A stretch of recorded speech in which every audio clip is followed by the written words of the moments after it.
नमस्कार. शीतल होम किचनमध्ये अगदी तुमचं मनापासून स्वागत करते. चला तर आज आपल्या किचनमध्ये मस्त अशा गरमागरम वडापाव तयार करणार आहे. मी इथे 6 ते 7 बटाटे घेतलेले आहे. याला कापून घेऊया. मध्यभागी काप करून घेऊया. त्यानंतर इथे सर्व कुकरमध्ये मी बटाटे टाकून दिलेले आहे. त्यानंतर यामध्ये आपण पाणी टाकून देऊया. इथे मी 4 ते 5 शिट्ट्या कुकरला करून घेते. पूर्ण बटाटे आपले शिजून जाईल. त्यानंतर इथे मी भाजीसाठी वाटण तयार करणार आहे. यामध्ये 6 ते 7 लसूणच्या पाकळ्या टाकल्या. त्यानंतर यामध्ये आपण पुदिना आणि 7 ते 8 हिरव्या मिरच्या, त्यानंतर इथे कोथिंबीर यामध्ये टाकून देऊया आणि हे वाटण करून घेऊया. चला तर भाजीच्या फोडणीसाठी इथे मी तेल गरम करून घेतलेलं आहे. तेलामध्ये मोहरी छान तडतडली की यामध्ये मी कढीपत्ता टाकलेला आहे आणि इथे वाटण यामध्ये आपण टाकून देऊया. गॅस आपल्याला कमी फ्लेमवर ठेवायचा आहे, जेणेकरून वाटण आपलं करपलं नाही पाहिजे. नंतर यामध्ये मी सर्व बटाटे हाताने अशा प्रकारे मॅश करून टाकलेले आहे. त्यानंतर यामध्ये हळद पाव चम्मच आणि मीठ चवीनुसार यामध्ये मी टाकून देणार आहे. चला तर इथे मी सर्व फिरून घेते. अशा प्रकारे सर्व फिरून घ्यायचं आहे. त्यानंतर इथे आपल्याला 2 ते 3 मिनिटं कमी फ्लेमवर शिजवून घ्यायची आहे भाजी. इथे आपली भाजी रेडी झालेली आहे. चला तर मी इथे वडापावसाठी मिश्रण तयार करणार आहे. मिश्रणामध्ये यामध्ये आपल्याला 5 चम्मच इतकं मी बेसन घेतलेलं आहे. त्यानंतर चवीनुसार मीठ यामध्ये टाकलेलं आहे.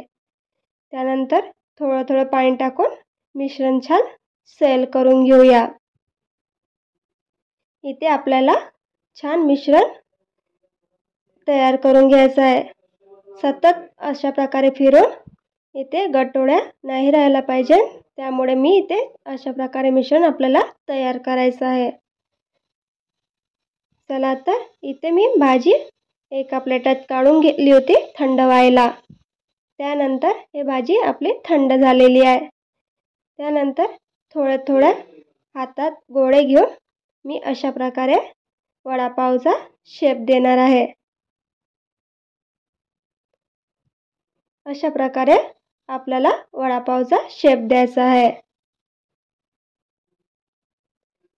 इथं सर्व वडे असेच आपण तयार करून घेऊया.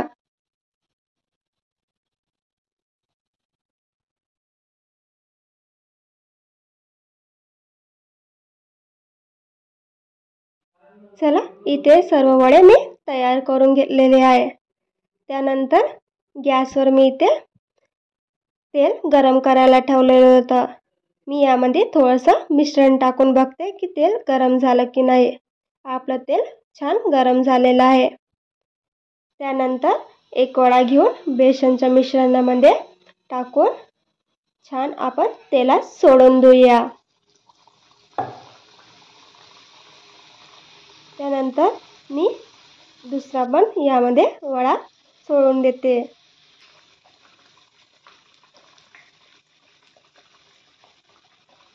वन साईड शिजलं की आपल्याला दुसरी साईड पलटून घ्यायची आहे, म्हणजे दुसऱ्या साईडला पण छान शिजून जाणार. चला तर इथे आपले मस्त असे वडे तयार झालेले आहे. यातलं तेल आपण नितरून घेऊया. त्यानंतर इथे तेलामध्ये जो चुरा आहे तो आपण काढून घेऊया. हा चुरा आपण चटणीला यूज करणार आहे. अशाच प्रकारे सर्व वडे मी इथे तळून घेते.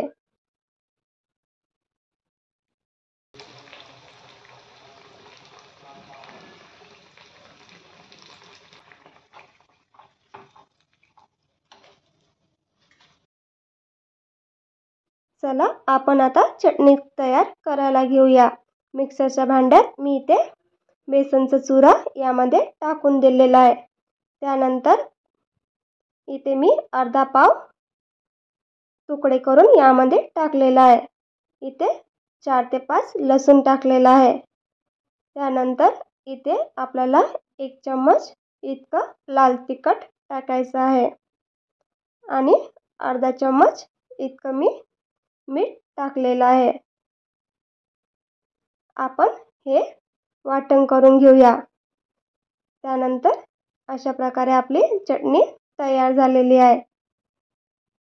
आपल्याला वडापावसोबत खायला ही चटणी खूप छान लागते. चला मी इथे एक वडापाव तयार करून दाखवते.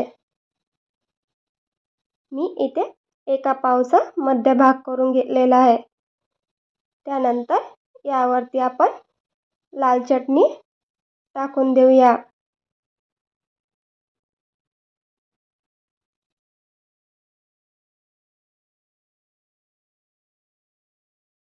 त्यावर आपण मस्त असा वडा ठेवून देऊया आणि मस्त असा सर्व करूया. चला तर मस्त असा आपला वडापाव रेडी झालेला आहे. अशाच मस्त नवीन नवीन रेसिपीसाठी चॅनलला सबस्क्राईब करायला आणि लाईक करायला विसरू नका.